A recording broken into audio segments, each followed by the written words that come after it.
Setiap ada hadis tentang fadilah ahli bait, itu kembali kepada mereka ahli bait Rasulullah yang ada pada zamannya. Tidak ada satu dalil pun yang menyatakan bahwa hadis-hadis itu untuk keturunannya yang ada hari ini. Dan saya siap berdebat live seluruh dunia dengan siapa saja untuk mempertanggungjawabkan kalimat saya bahwa tidak ada satu dalil hadis pun yang mewajibkan manusia untuk menghormati, mencintai keturunan Rasulullah.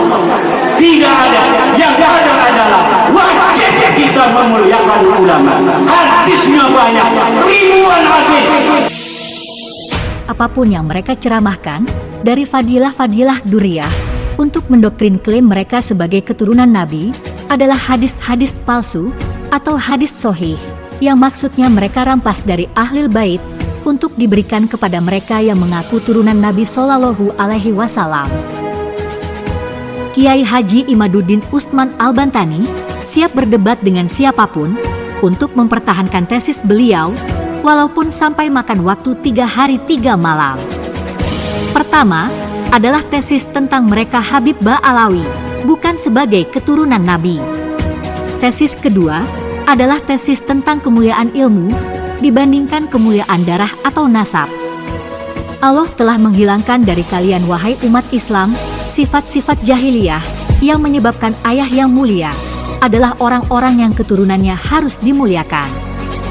Dan ayah yang hina dina adalah orang-orang yang keturunannya juga harus dihina-dinakan.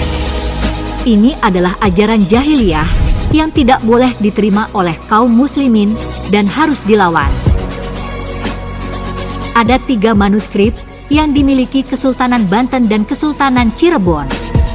Dari ketiga manuskrip itu, antara satu dan yang lainnya berbeda dalam penulisan silsilah. Pada manuskrip pertama menyebutkan bahwa Sunan Gunung Jati, Syarif Hidayatullah, adalah cucu Rasulullah melalui jalur Musa Al-Kadhim. Manuskrip yang kedua, bahwa Sunan Gunung Jati, Syarif Hidayatullah, adalah cucu Rasulullah melalui jalur Al-Hasani Al-Jailani. Manuskrip yang ketiga, bahwa Sunan Gunung Jati, Syarif Hidayatullah, adalah cucu Rasulullah melalui jalur Abdullah bin Ahmad bin Isa Al-Muhajir, sama dengan para habib yang ada di Indonesia.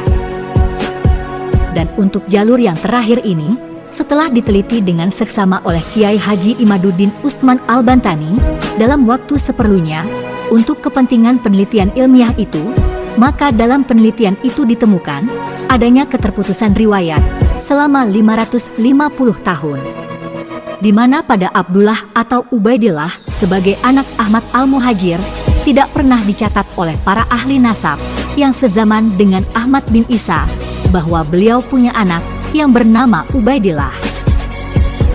Sedangkan kitab-kitab nasab yang sezaman dengan Ahmad bin Isa Al-Muhajir menyebutkan bahwa Ahmad bin Isa hanya mempunyai 3 putra.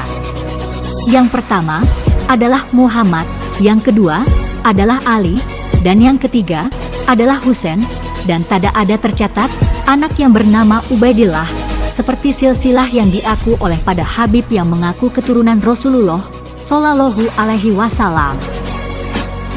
Baru pada tahun 965 Hijriah, Habib Ali As-Sakron menulis dalam kitabnya Al-Burqatul Musikoh bahwa leluhur mereka yang bernama Ubaidullah adalah keturunan Muhammad Rasulullah Shallallahu Alaihi Wasallam.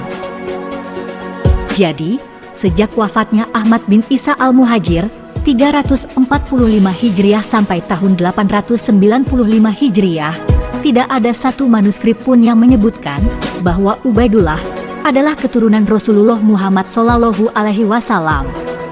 Bagaimana bisa orang yang hidup pada abad ke-9, ke-10 itu menjadi saksi kelahiran dari orang yang hidup pada abad ke-4?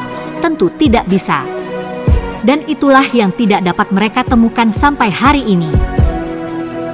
Maka secara ilmiah, nasab-nasab para habib ini adalah nasab yang munkoti, nasab yang terputus, bisa disebut nasabun waudu'on, bisa disebut du'ifun jiddan, bisa juga disebut nasabun bathilun, ghairu syohih, yang sangat sulit secara ilmiah untuk dikatakan bahwa mereka adalah keturunan Muhammad Rasulullah Shallallahu Alaihi Wasallam.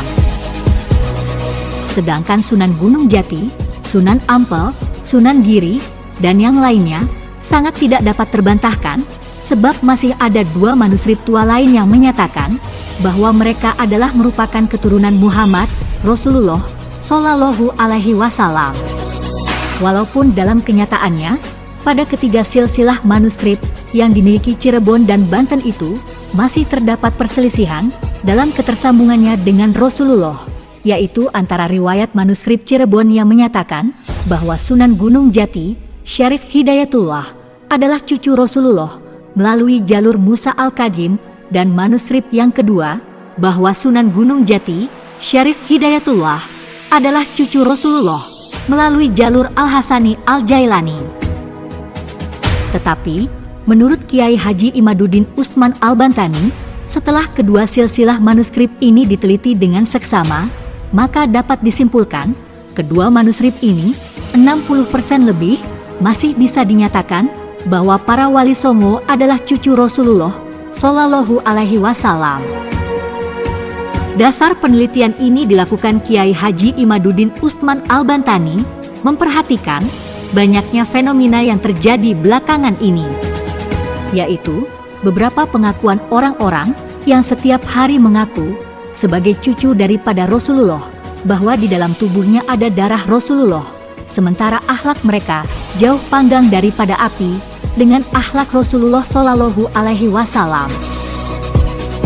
Para sunan-sunan dari Wali Songo dalam menyebarkan agama Islam, mereka melebur bersama pribumi, berasimilasi, mengadakan akulturasi dengan masyarakat setempat, sehingga tidak ada beda antara pihak pendatang dari keluarga Wali Songo dengan masyarakat pribumi sendiri. Sehingga Islam menyebar di kalangan Nusantara ini sejak tahun 1400 sampai 1800 Hijriah, aminan mutmainan, aman dan tentram, tidak ada yang merasa satu suku dan ras yang lebih tinggi daripada lainnya. Tetapi, semenjak kedatangan orang-orang yang selalu mengeksploitasi nasab, yang selalu mengandalkan kapitalisasi nasab mereka kepada umat, mulailah terjadi pengkotak-kotakan di dalam kemanusiaan kita, sehingga ada manusia-manusia mulia yang hanya dengan silsilahnya, dan banyak manusia-manusia hina dina hanya dengan darah silsilahnya. Sementara agama Islam menjadikan kemuliaan itu bukan kepada nasab, kemuliaan itu adalah kemuliaan akhlak, tinggi derajat karena ilmu. Siapapun orang yang mau tinggi pangkatnya, hendaklah dia harus berilmu. Siapapun orang yang ingin lebih mulia dari yang lainnya, maka dia harus bertakwa. Ini adalah ajaran Islam. Allah telah menghilangkan dari kalian wahai umat Islam, sifat-sifat jahiliyah yang menyebabkan ayah yang mulia adalah orang-orang yang keturunannya harus dimuliakan. Dan ayah yang hina dina adalah orang-orang yang keturunannya juga harus dihina-dinakan. Ini adalah ajaran jahiliyah yang tidak boleh diterima oleh kaum muslimin dan harus dilawan. Sebab, selain bertentangan dengan ajaran agama Islam, serta bertentangan dengan sila-sila Pancasila, terutama sila kedua, kemanusiaan yang adil dan beradab. Kemanusiaan yang adil dan beradab itu, artinya dari Sabang sampai Merauke, semua manusia Indonesia adalah sama. Tidak ada bedanya, manusia Indonesia seluruhnya, apakah dia orang Aceh, apakah dia orang Minang, Sunda, Batak, Jawa, Madura, Sasak, Bugis, semuanya harus mendapatkan keadilan yang sama sebagai manusia untuk mendapatkan kesempatan yang sama di Indonesia ini. Dia bisa menjadi lurah, dia bisa menjadi camat, bupati gubernur, polisi, dan alin lain. Inilah yang disebut kemanusiaan yang adil dan beradab. Kalau sebuah ajaran Islam tidak sesuai dengan kemanusiaan itu sendiri, maka yakinlah di suatu masa nanti Islam ini akan tertinggal. Islam akan ditinggalkan oleh masyarakat-masyarakat modern, masyarakat-masyarakat yang anti feodalisme, masyarakat-masyarakat yang anti akan kemuliaan berdasar nasab, kemuliaan-kemuliaan dari sisi dakwah, yang tidak sesuai dengan kemuliaan ajaran agama Islam itu sendiri. Yang paling menarik dari fenomena ini adalah ketika orang-orang yang diperbudak oleh mereka bukannya memberi pencerahan kepada mereka, justru mereka menyerang orang-orang yang memberikan pencerahan kepada para habib dengan anggapan tidak cinta kepada dzurriyyah Nabi. Padahal semua umat Islam pasti cinta kepada dzurriyyah Nabi, ditandai dalam setiap tawasul, membacakan sholawat kepada Nabi dan keluarganya, yaitu Ahlul Bait.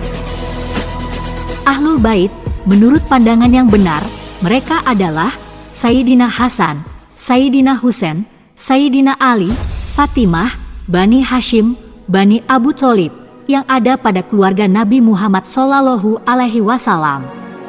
Sedangkan keturunannya tidak bisa disebut Ahlul Bait Rasulullah.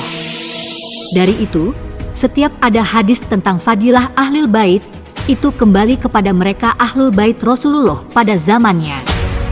Dan tidak ada satu dalil pun yang mengharuskan menghormati, mencintai keturunan Rasulullah. Yang ada adalah, kita wajib memuliakan ulama yang telah jelas-jelas dinyatakan dalam banyak dalil. Dari itu, bila ada yang mendapatkan dalil yang menyatakan untuk hormat kepada dzurriyyah, dalam ceramahnya, Kiai Haji Imaduddin Usman Al-Bantani meminta untuk menyampaikan kepada beliau untuk diteliti kebenaran hadis itu tersebut, apakah betul atau hanya sekedar hadis bikinan. Dengan demikian, apapun yang mereka ceramahkan dari fadilah-fadilah dzurriyyah untuk mendoktrin klaim mereka sebagai keturunan Nabi adalah hadis-hadis palsu atau hadis sahih yang maksudnya mereka rampas dari Ahlul Bait untuk diberikan kepada mereka yang mengaku turunan Nabi SAW. Kiai Haji Imaduddin Usman Al-Bantani siap berdebat dengan siapapun untuk mempertahankan tesis beliau, walaupun sampai makan waktu 3 hari 3 malam. Pertama, adalah tesis tentang mereka Habib Ba'alawi, bukan sebagai keturunan Nabi. Tesis kedua, adalah tesis tentang kemuliaan ilmu, dibandingkan kemuliaan darah atau nasab yang diajarkan menurut ajaran agama Islam melalui Al-Quran dan Sunnah Rasulullah.